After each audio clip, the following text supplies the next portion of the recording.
Hi, this is Brandon with Chameleon Outdoors, and I've been doing a little bit of a series of different reviews on fluid motion video heads, so you can check those out. I got one out there for the iFootage K5 along with their tripod, and then another one for what I think is the best video tripod for the money under $200. So go take a look at those. One of those that was in there is this Manfrotto 502AH.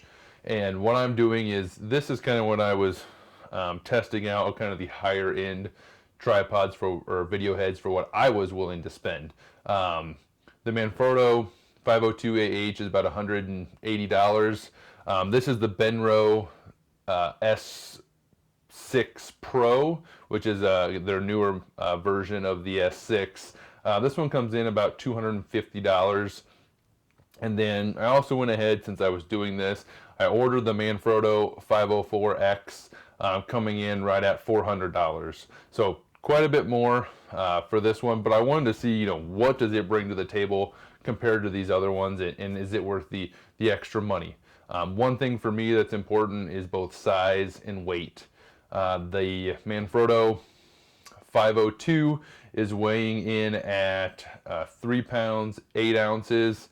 The Benro 6 Pro weighing in at 3 pounds 7 ounces, and the Manfrotto 504 is weighing in at 4 pounds 5 ounces. So this one is a little bit heavier.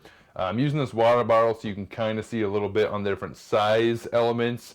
The Benro is quite a bit smaller. If I can get them to sit, you can see, even from that side, not only is it shorter, but it's not as wide. It's a little more compact than both of these Manfrotto versions. So the biggest difference between the Manfrotto 502 and then this Benro and the 504 Manfrotto is that these two give you an adjustable counterbalance setting within them, where this one does not give you that counterbalance adjustment. But with this one at, for $180, it does give you the ability to adjust the amount of drag resistance on your tilt and pan, which the other items in my previous review did not give you that. So this is kind of like an in-between. It's not just the basic on-off as it comes to tilt and pan, but it also gives you some counterbalance. So for $180, it does give you a lot of features. Again, these two, I was kind of more comparing these two side by side because they're the ones that start to get to that kind of next level, giving you the counterbalance adjustments. And as I had said before, one thing for me that's kind of important is both the size and the weight. So I was already leaning towards the Benro because of that, but still got to figure out how does the functionality and everything match up.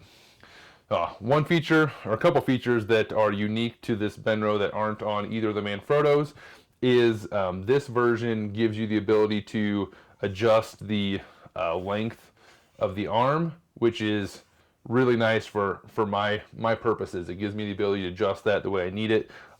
Really nice grip, larger, textured rubber grip on there. Another thing, I wouldn't use it all that much, but it is kind of an interesting feature, is it has a light that you can turn on the leveling bubble. So if you're in a really low light situation, you can turn that on to get a little better idea of making sure you're level, which for me, I guess maybe in a hunting purpose, if I'm there early in the morning, it actually does give me a feature that I might be able to utilize. All of these come with the option to put an attachment on either side, so if you have an external monitor or something like that, you can attach those directly to your tripod head. Again, the counterbalance system is the piece that kind of separates this from some of the other ones, and it's got adjustments, 6. You got 0 through 5 as your counterbalance adjustments. I have a camera that's the Sony NX80, weighing in about 4 pounds. Yeah, I've been playing with this one, adjusting that counterbalance, and that is a really nice feature to have. It does make it to where you can make these fluid heads much better for your specific setup and adjust it as you're changing different cameras or different weights on there.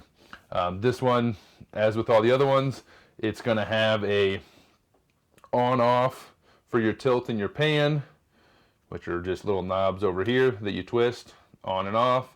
Then you've got your adjustment for your tilt drag, and then the bottom, which same as the Manfrottos, you have this down here to adjust your panning tension that would be on there. I've set this one up with my camera, and I actually like this one a lot. I mean, just being up front, you know, money-wise, for $250, I think you're getting a lot in this little fluid video head here. It's got the kind of upgraded functionality with the counterbalance adjustment. You can change the drag that you have for your tilt and your pan, and it's in a little more compact space. Again, another nice little feature being the adjustment for the handle length and the light that goes on the level. But that being said, I don't think there's any questioning that the engineering and the quality of the product that goes into the Manfrotto stuff is top notch. But again, you're going from $250 to $400 to this one, quite a bit larger in size. Probably just an oddity, but for me, this little back red metal piece on the grip came right off when I pulled it out of the box. It's loose. Again, does give you a little bit of a question on kind of some of the quality control on this one, but I'm sure all the other ones, this is a nice, firm, secured in little piece. But for me, it wasn't, which is unfortunate, but it could, I'm sure it can be returned and replaced perfectly fine. It has, you know, some differences in where the knobs are located.